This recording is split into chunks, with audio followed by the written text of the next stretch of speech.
As of New Year's Eve, the 12 months that were 2020 yielded a net nationwide 5.5 million jobs lost. The leisure and hospitality industry alone lost an incredible 40 to 50% of its employees. Let me just make you an appointment for you to come back and we'll be all set, okay? But the COVID effect is spread out. You can even see it in the tax preparation room at METEC Resource Center in Peoria.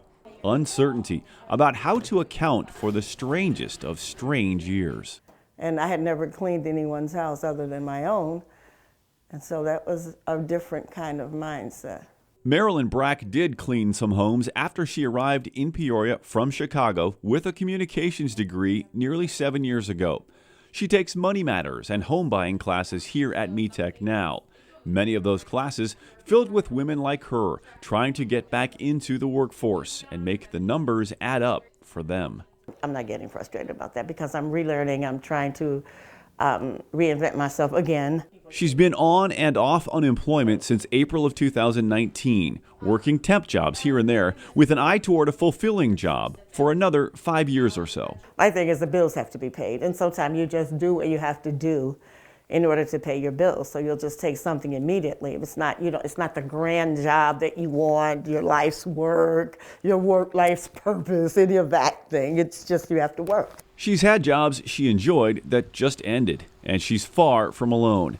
In December and January, nearly 400,000 jobs were lost across the U.S. More than 80% of those jobs had been held by women. So Peoria's unemployment rate of 6.8% doesn't take into account anyone who's not looking for a job, which most women trying to take care of their kids are not looking for jobs. Professor Colin Corbett at Bradley says changes at school and remote learning, coinciding with fewer options for daycare, have a lot to do with fading female numbers.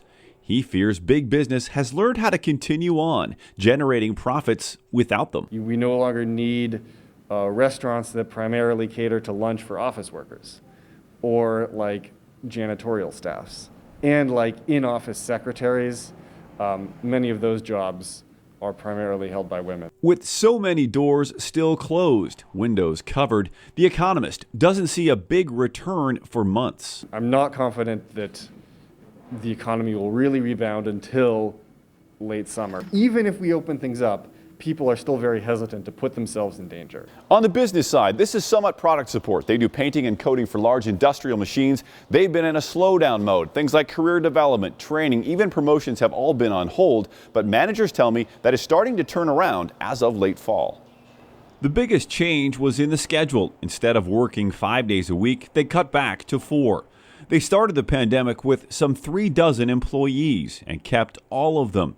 2 women were just promoted, and training resumed last month. Everyone hoping to put the COVID effect behind them. And Professor Corbett says getting women back to work can often go back to the costs of daycare. Utah's Republican Senator Mitt Romney has an idea. Earlier this month, he proposed the Family Security Act, paying Americans $3,000 per child and more for the youngest kids.